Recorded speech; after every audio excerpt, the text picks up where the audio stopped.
કે બાપુ હમણાં તો મને ભાઈ સરસ રીતે સંચાલન કરતા હતા ને ધવલભાઈ, તો ઈ ભાઈને સરસ કેવું ભાઈ ગાયું સરસ રીતે, નવલદાનભાઈ ને જિગ્નેશભાઈ સરસ રીતે ગાયું, એટલે રજૂ કરતા હતા એટલે મને યાદ આવ્યું. મેં કીધું હવે કલાકારોને ગમે એને રજૂ કરે ને કોઈને તો એવું કેવું પડશે. હવે આપની સમક્ષ મોકું છું શ્રી કવિરાજ શ્રી રાજભા ગઢવી. પેલા હું કહેતા, રાજભા ગઢવીને વિનંતી કરું કે લોક સાહિત્યની સારી વાતો, ગીતો, દોહા, છંદ રજૂ કરે. કોઈ ભજન હોય કે ભજન રજૂ, હવે એમ નહીં કહેવાનું. હવે રાજભા ગઢવીને વિનંતી કરું છું, આપ માઇક ઉપર પધારો અને બોલવામાં સભ્યતા રાખજો. એટલે ટૂંકમાં એવી રીતે બાપુ રજૂ કરવા પડશે. હવે ગમે એને માઇક ઉપર મૂકતા પેલા પછી એમાં બધા આવી જાય, કોઈ કલાકાર હોય, કોઈ બીજા હોય, ત્રીજા હોય, આપણે કોઈનું નથી કેવું કઈ, પણ હવે એમ કે બોલવામાં વિવેક રાખે અને સરસ મજાની મજા કરાવે. પણ બોલ બોલ અમોલ હે, બિન તોલે મત બોલ, પહેલે ભીતર તોલ કે ફિર બાહિર તું બોલ. હમણાં અમને વાત હતી, મને કે હવે આપણે બહુ ધ્યાન રાખવું. મેં કીધું ધ્યાન રાખે એ જ મરે. આપણને ખબર જ છે આપણે સારું લઈને નીકળ્યા છે, સારું જ બોલવાનું, પછી ક્યાં વાંધો છે. તમે ધ્યાન રાખવા જાવ ને, આમ સાયકલ નવી હવી પેલા શીખતા હોય બહુ બેલેન્સ રાખવા જાય, આમ કરતા પટુક દઈને થઈ જાય પાછા, પણ છૂટે પટે મૂકી દે પછી કોઈ દી વાંધો ન આવે.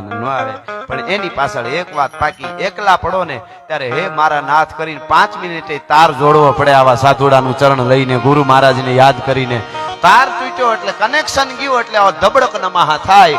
આ સીધી વાત છે બાપા. એટલે એવી વાતો કરવા માટે આવ્યો છું આપની સમક્ષ. મારી પાસે જે ગીતો છે, દુહા છે, છંદ છે, વાતો છે, એ આપની સમક્ષ રજૂ કરવાનો છું. જેમ કીધું એમ આ રામવાડીમાં આપના તરફથી આવશે એ રામ મંદિર માટે બધું બેલેન્સ ડોનેશન જવાનું છે. આપ આપશો અને સરસ રીતે આપ સારી રીતે સાંભળશો, એ પણ એક આપનું ડોનેશન છે. બધા જ કલાકારો અહીંયા ભાઈ સરસ રીતે ભાઈ ગાતા હતા, જિગ્નેશભાઈ ગાયું, એની પહેલા ભાઈ સરસ ગાતા હતા. અમે બધા અમારા હજી જુવાનડા દેવરાજભાઈ ને વાલભાઈ, બાપુ અમારે વાલભાઈ ગઢવી જુવાનડો છે. અહીંયા મારું બજેટ જેનો ન પહાય ને ઉભો થાય ક્યાં છે આ રહ્યો. મારું બધું ને જેમ હું બોલું, હું જે જગ્યાએ હું એમ કરું ને વાહ દોસ્ત, તો અહીંયા વાહ દોસ્ત કરે, બધું મારું આવડે છે. એને બોલાવીજો, મજા આવશે. ઈ છે અમારો દેવરાજભાઈ, ગાયક છે સરસ. અને બધા આમાં કોઈ નામ સરસ, અમારે જય રબારી બહુ સારી કવિતાઓ લખે છે. હમણાં એક બે બાપુનું ગીત જોરદાર સંભળાયું, એને જોરદાર તાળીથી વધાવો બધાને. હા, એટલે આ પ્રોગ્રામો છે એ જુદી વસ્તુ છે. આને આપણે મનોરંજન કરી નાખી તો એ ખબર નહીં, પણ અદભુત છે. ચાણક્ય નીતિમાં લખ્યું છે બાપુ, હમણાં જ હું વાંચતો તો 2 દી પહેલા, મેં કીધું કે આપણે એમ થાય કે આપણે સાચા રતન હોય તો એને રતન કહીએ, ઘણા ઓલી વસ્તુને રતન કહે, પણ સંતોએ જે કીધું, ચાણક્યએ કીધું કે આ જગતમાં 3 જ રતન છે, એનું જતન કરવાનું છે. જો તમારે આ પૃથ્વીના ગોળા ઉપર માનવ જીવનને કાયમના માટે જીવાડવું હોય તો 3 રતન છે, એક અન્ન, એક જળ ને એક વચન. આ બહુ મોટી વાત છે. વચન એ પણ એક રતન છે. આ સાધુડાઓના વચન છે, એ વચન ઉપર જીવી ગયા ને. અમરમાએ પકડી લીધું સત દેવીદાસ. વાહે ઘોડલાઓ પકડવા આવતા હોય, પાગા નાખતા રકાબ કવિ, ધાગા ધાગા ભરી ભાગા આગા જાવે નાહી ભાગા ભૃકાણા હી ગાજ ગંધ ધોપકા ઘેણાગા તરી ભાગા હાથ જાય તતો રીજા રાગા પ્રભે નાગા હરા ગપે રાજ રૂમા તુમા ઠુમા ઠુમા તરી ખેડા જેમ રમે. પહાડના જેને કહેવાય પાખું આવ્યું હોય એવા ઘોડા વાહે આવતા હોય, પણ અમરમાં એટલું જ કરે હો કે સત દેવીદાસ. તા ઓલાને ખબર ન પડે કે આ બાજુ જતા હતા ને આ બાજુથી કેમ અવાજ આવ્યો, ઘોડા ઈ બાજુ વાળે હોય. સત દેવીદાસ તા તો આમ અવાજ આવે. મેઘાણીજી એમ લખે છે બાપા કે અમરમાં છે ને ઈ સત્ય છે, અને ઓલા પકડવા આવતા હતા એને મારવા ઈ અસત્ય છે. અસત્ય છે ને ઈ ઘોડા ઉપર સવાર થઈને આવતું હોય, અને સત્ય પગપાળું હાલ્યું જતું હોય ને તો અસત્યની તાકાત નથી સત્યને આંબી હગે ભલા માણસ. આ બહુ મોટી વાત છે. એટલે વચન ચાણક્ય બહુ મજા આવી મને. હમણાં વાંચું છું એમાં તો શીખવા જેવું, ખાસ તે રાજનેતાઓને તો આ ચાણક્ય નીતિ આખી વાંચે કોઈ દી આંટીમાં જ ન આવે બાપુ, જોરદાર છે. આ પરબારા ખાબકી જાય ને તો થોડુંક તકલીફ પડે. બહુ સરસ છે કહેવાનો મારો અર્થ. કેવું કીધું, અન્ન જળ અને વચન 3 જ સાચા રતન છે, સાચવવાના. એમાં બધું આવી ગયું, બાકી બધું જરૂરી, પણ આ 3 નું હોય તો શું થાય? આપણે ડોક્ટર કહી દે અન્ન જળ ન લેતા, બાકી હારામાં હારો ઊંચો મોબાઈલ વાપરો, હારામાં હારી ઊંચી જે ખરબો નો બનાવો, એકચ્યુઅલી અન્ન જળ નો લેતા તો શું કરવાનું? પૂરું થઈ જાય ને. એટલે અમારે શક્તિદાનભાઈ, હા શક્તિદાનભાઈ, વાસુરભાઈ આહિર, આ બધા ભજની એ પણ અહીંયા આવ્યા છે. સરસ, આપણે બધાનો લાભ લઈશું. એટલે વાત હું તમને એ કરતો હતો, અહીંયા પ્રસાદ દાદા બેઠા છે. બાપુ મને એક વાર વાત કરી, પાણી આપી દો. હા સરસ લ્યો. પ્રસાદ દાદાએ બહુ સારી વાત કરી. મેં એક બે વાર પ્રોગ્રામમાં કીધું, અમુક વાતો પકડી લીધા જેવી હોય, ટાણું ચૂકી નહીં તો મજા આવે. બહુ મને ગમી બહુ કે કોઈ ભજની ખારો ભજન ગાય કે હારો સાહિત્યકાર હોય. કથાકાર એ વસ્તુ પૂજનીય છે, એ જુદી વસ્તુ છે આખી. હું સાહિત્યકાર ભજની કોઈ ભજની કોઈ કે સાહિત્યકાર કે કલાકાર હોય ને, પ્રસાદ દાદા કે આગલા ભવમાં એને હાચા મોતીના દાન કર્યા હોય ને એ જ કલાકાર બની શકે, ગમે એનાથી નથી થતો. આ બહુ મોટી વાત છે.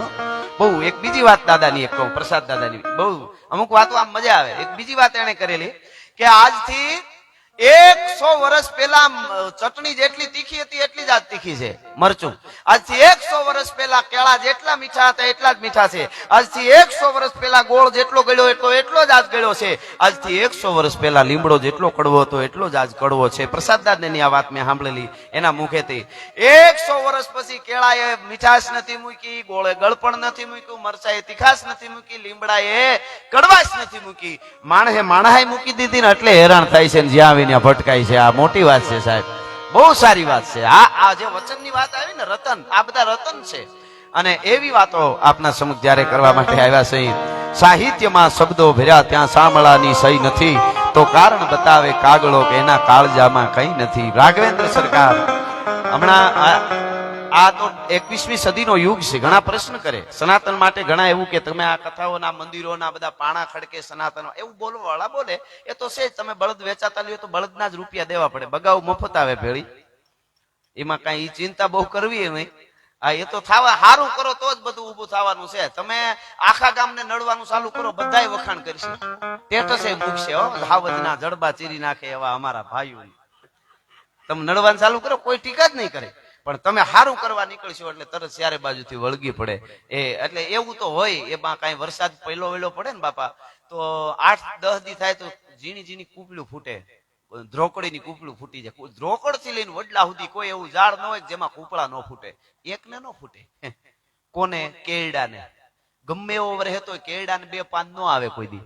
આમાં વરસાદનું બાપુ કાંઈ વાંક કરો? અમુક જઈડાના પેટના કોઈ દી કોળાય જ નહીં, એની ચિંતા ન કરવી. તમે તમારું કામ કરો, એ એનું કામ કરે.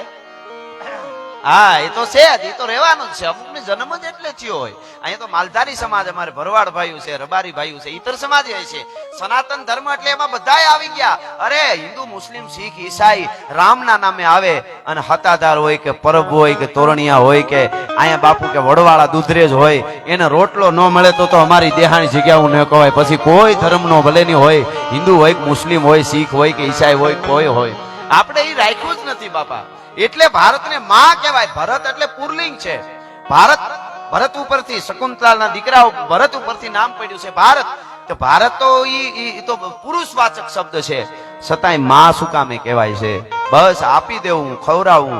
એટલે હું કેતો રહું છું ઘણી વાર, દુનિયાના દેશોને લુગડા કેમ પહેરવા એ ખબર નહોતી, તેથી મારા ભારતમાં સાધુડાઓની યુનિવર્સિટીઓ હાલતી હતી, તક્ષશિલા, નાલંદા, એ ભારત વર્ષની ધરતી છે.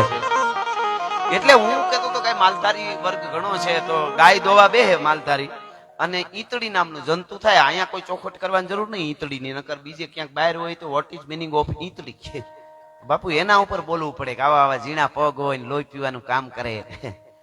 ઈ ઈતળી ચોટી હોય આંચળના મોઢીએ, ગાયના આંચળના મોઢીએ ઈતળી ચોટી હોય, અને ઈ ઈતળી ગોવાળ દોવાનું ચાલુ કરે ને દૂધની ધાર ઈતળીને ભટકાય, ધીરેક દિન ઉપર વહી જાય, ન્યા માટે લોહી પીવા.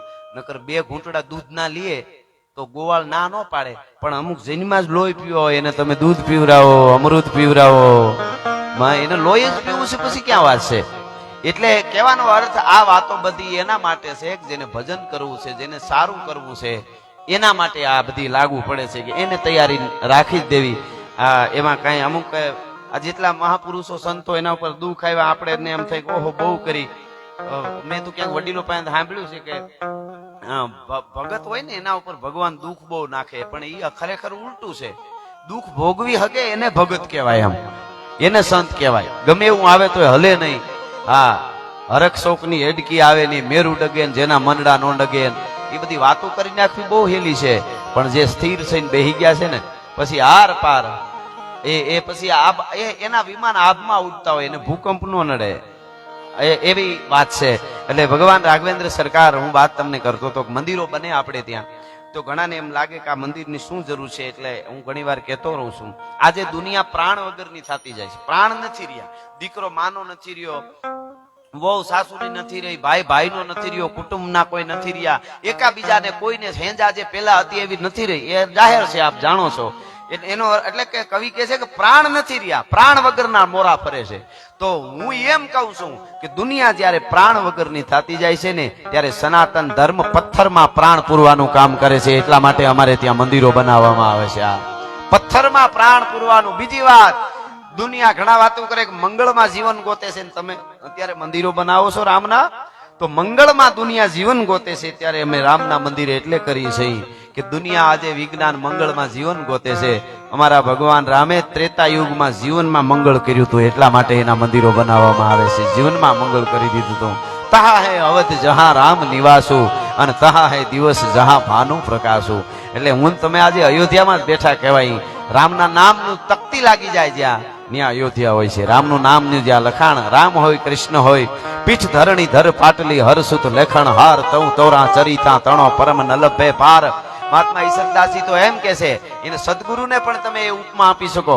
અને ભગવાન માટે મહાત્મા ઈશ્વરદાસે કીધું, કસા કરવ હું મહલ મહલગીરી મેર કહાવે, કસા ગાવ હું ગુણ ગુણ જહાં તુમ્મર ગાવે, મેલા કી ધનમાલ જહાં શ્રી ચરણા આગે, કી પુષ્પ સરાવા સડાવા સિર પરે, પારિજાત વખત જ ધરે, રાજાધિરાજ કી રીજવા, કવિ શંકરમ સેવા કરે. હું તને શું આપી શકું હે ભગવાન? કસા પખાણા પાવ પવિત્ર નખ ગંગ હી લાગે. હે ભગવાન વિષ્ણુ, વિષ્ણુ પદા ગંગા તો તારા ચરણમાંથી જાય છે. હું તારા શું ચરણ પખાળી શકું? શું તારું મંદિર બનાવું? શું તને પુષ્પ ચડાવું? 18 વનસ્પતિ તારા માટે પુષ્પો ખીલાવે છે. એવો ભગવાન છે, એ પરાત્પર બ્રહ્મ છે, એ ભગવાન છે. રાઘવેન્દ્ર સરકાર ભગવાન રામ, એ ભગવાન રામ જેનું અહર્નિશ ભજન કરે છે, રામ પોતે જેનું ભજન કરે છે, એવો છે દાડો શિવ. અને શિવ જેનું ભજન કરે છે, એ છે ભગવાન રાઘવેન્દ્ર સરકાર. એટલે મહાદેવ માટે અહીંયા બધા બેઠેલા ને બધાને વિનંતી કરું, ઉભા બેઠા આ બાજુ 2 હાથ ઊંચા કરીને 2 મિનિટ નહીં, 1.5 મિનિટ નહીં, 1 મિનિટ નહીં, 30 સેકન્ડ માટે મને સાથ આપો. આવી રીતે મને તાલ વાગશે એટલે કહું, તાલ વાગે એટલે આવી રીતે તમે મને એવી રીતે તાલ આપો. આટલા જણાનો તાળીનો તાળ એકારે પડે એટલે ભગવાન રાઘવેન્દ્ર રાજી થાય, ભોળિયો નાથે રાજી થાય. શિવ તાંડવ બોલું એમાં મને તાલ આપો. કેવી રીતે?